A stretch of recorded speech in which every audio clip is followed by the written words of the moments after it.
ఇవాళ మిత్రుడు సంపత్ కుమార్ ఏఐసిసి సెక్రటరీగా మహారాష్ట్రకి ఇన్ఛార్జిగా ఈ రోజు వారు ఏఐసిసి సెక్రటరీగా ఉన్నారు. దామోదర్ రాజనరసింహ గారు మంత్రివర్గంలో మంత్రిగా ఉన్నారు.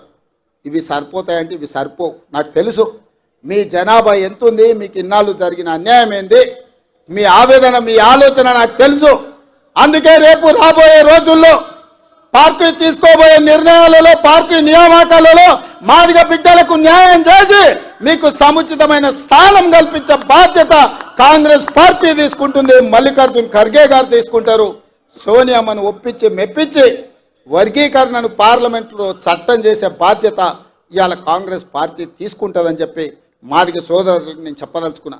అదేవిధంగా మిత్రులారా, ఇవాళ కురుబ యాదవ్ సోదరులు ఆనాడు కేసీఆర్ ఎవరికి సరైన ప్రాతినిధ్యం ఇవ్వకపోతే నేను ఆలోచన చేసి మా మహబూబ్నగర్ జిల్లా నుంచి కురుబ యాదవ్ సోదరులు ఎక్కువ మంది ఉన్నారు, వాళ్ళ ప్రాతినిధ్యం ఉండాలని నడిగడ్డ గద్వాల కోటలో సరిత తిరుపతయ్యను ఒక కురువ యాదవ్ బిడ్డను నేను ఎమ్మెల్యేగా టికెట్ ఇచ్చి గెలిపించడానికి ప్రయత్నం చేస్తే గద్వాల కోటలో కుట్ర చేసి కుతంత్రాలు అన్నీ బీఆర్ఎస్ బీజేపీ ఏకమైపోయింది.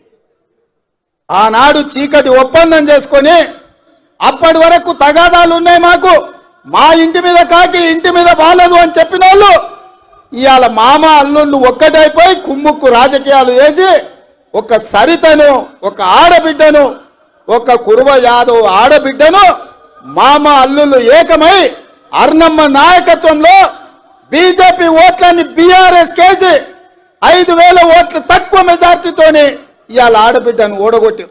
నిజంగానే సరితమ్మ గెలిచినుంటే ఇవాళ మంత్రివర్గంలో మంత్రి అయ్యేది యాదవ్ సోదరులారా.